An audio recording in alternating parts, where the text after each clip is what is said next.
임직원 여러분 안녕하십니까? KB손해보험의 김동원 팀장입니다. 우리 가정의 달 5월이 벌써 찾아왔습니다.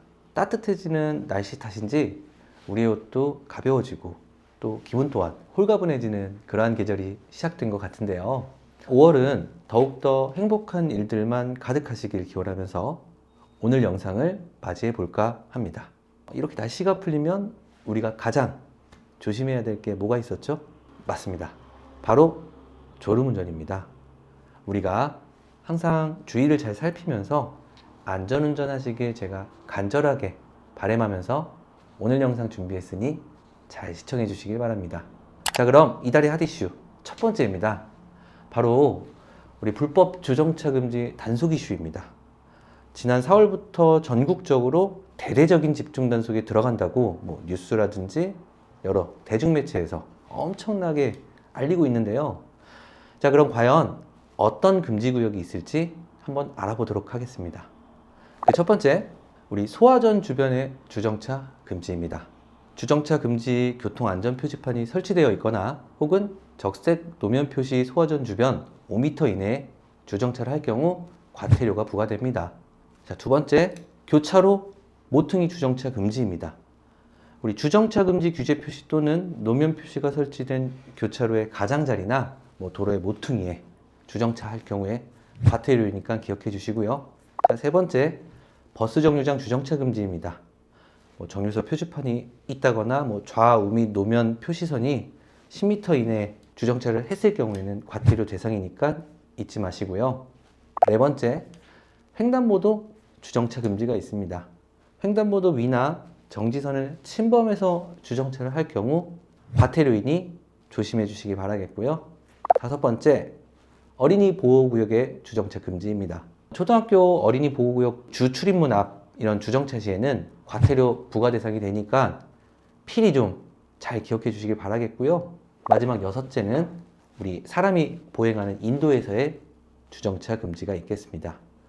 보행자의 통행을 방해해서 인도를 침범한 주정차를 할 경우 과태료 부과 대상이 된다는 걸 기억해 주시면서 지금까지 6대 불법 주정차 금지 구역에 대해 알아보았는데요.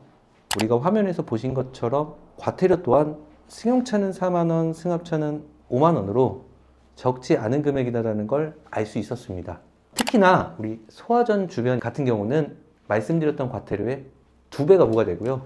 어린이 보호구역 같은 경우는 3배까지 과태료가 부과된다는 점 꼭 명심해 주시길 바라겠습니다.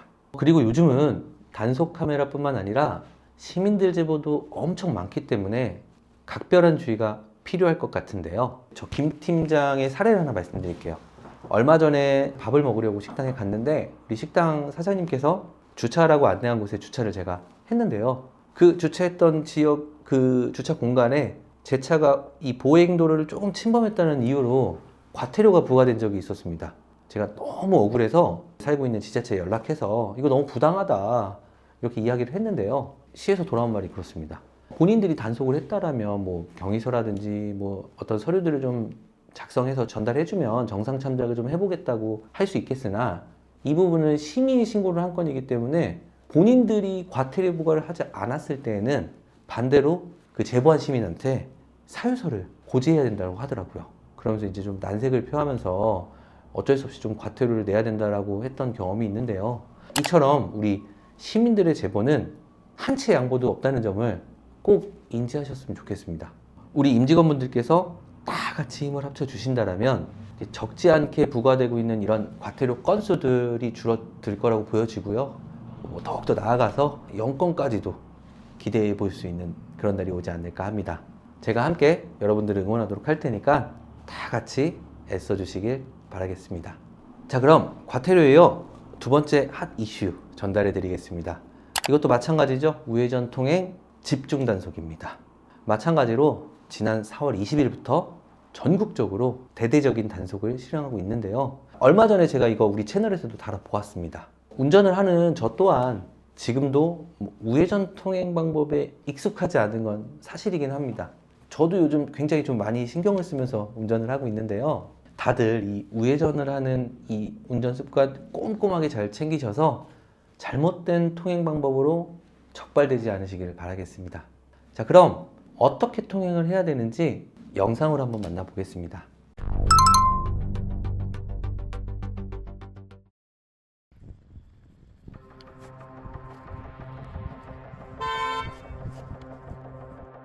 아, 왜 안 가노? 운전을 갔다가 왜 어디서 갔냐, 저. 앞에 저 사람도 없는데 그냥 가면 안 되나? 그러게. 가요달 말아야 돼.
여러분 잘 보셨나요?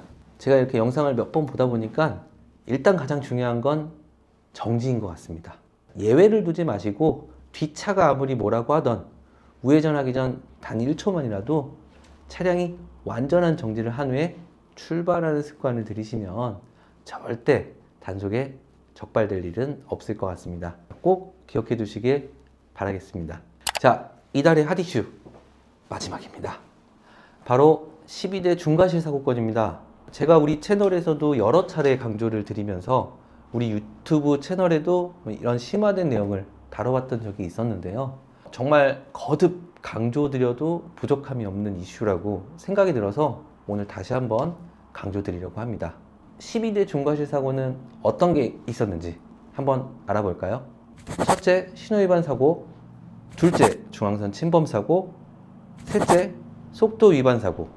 넷째, 앞지르기 위반 사고. 다섯째, 철길, 건널목 통과 방법 위반 사고. 여섯째, 횡단보도 사고. 일곱 번째, 무면허 사고. 여덟 번째, 음주 사고. 아홉 번째, 보도 침범 사고. 열 번째, 승객 추락 방지 의무 위반 사고. 그리고 11번째가 어린이 보호구역 안전운전 의무 위반 사고. 그리고 마지막이 화물 고정조치 위반 사고로 볼 수 있습니다. 이렇게 총 12가지의 유형의 사고에 대해서는 민사적인 합의로 끝이 아닌 형사적인 처벌까지 피할 수 없게 되어버릴 텐데요. 정말 안타깝게도 얼마 전 저희 웰푸드 차량에서 횡단보도 사고가 발생한 한 건이 있었습니다. 저희 운전자분 비보호 좌회전을 천천히 서행하면서 진입하다가 보행자하고 횡단보도에 충돌한 사고였는데요. 정말 다행히도 이제 보행자분들은 큰 부상으로까지 이어지진 않았습니다. 우리 운전하셨던 임직원분도 엄청 놀라셨고 또 굉장히 많이 힘들어하셨던 걸 저 또한 좀 느낄 수가 있었는데요. 일단 이런 상황이 발생하게 되면 저희 KB손해보험에서 보상하는 어떤 민사적인 책임 외에 운전자 스스로가 형사적인 책임을 지게 돼버릴 수밖에 없어요.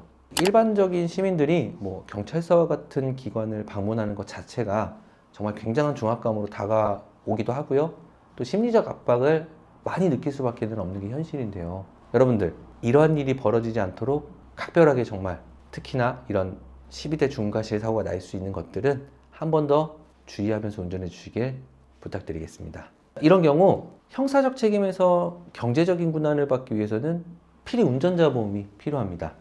나를 위한 변호사 선임부터 피해자한테 줘야 되는 형사 합의금까지 정말 옆에서 힘듦을 함께 극복해 줄 수 있는 유일한 수단이 저는 운전자 보험이라고 생각이 드는데요. 알아보시면은 뭐 평균적으로 월 10,000원이면 충분히 가입할 수 있습니다. 인터넷이나 혹은 뭐 주변 지인들 통해 준비해 두셨으면 좋겠고요. 정말 만약 어디 마땅히 물어볼 곳이 없다 싶으시면 저 김 팀장한테 전화를 주셔도 좋습니다. 꼭 대비하셔서 조금은 든든한 마음으로 운전하실 수 있길 바라겠습니다. 이러한 대비책들도 굉장히 좀 중요한 문제이겠지만 무엇보다 우리가 사고가 안 나는 게 가장 우선이겠죠. 매일같이 운행을 하는 우리 임직원분들의 입장을 생각한다면 안전운전이라는 이야기 자체가 굉장히 좀 다소 따분할 수 있게 들릴 수 있다는 걸 제가 충분히 공감은 하는데요. 그럼에도 불구하고 계속해서 이야기를 드려야 여러분들이 안전운전이 습관이 되고 그 습관이 안전운전의 밑거름이 되는 길이라고 생각됩니다. 저 김 팀장이 여러분들과 항상 고민하고 어려운 일이 생기면 같이 헤쳐나갈 수 있도록 노력할 테니 언제든지 제가 필요한 일이 있으면 정말 주저하지 마시고 저한테 연락 주시길 바라겠습니다. 끝으로 영상이 끝나면 제가 작년에 다루었던 12대 중과실 영상이 이어질 수 있도록 링크를 띄워 놓을 테니까요. 12대 중과실 사고에 대한 영상 리마인드 차원에서 시청 한 번씩 더 부탁드리도록 하겠습니다. 자, 그럼 오늘도 안전운전 하시길 바라면서 인사드리겠습니다. 오늘도 행복한 하루 되십시오. 고맙습니다.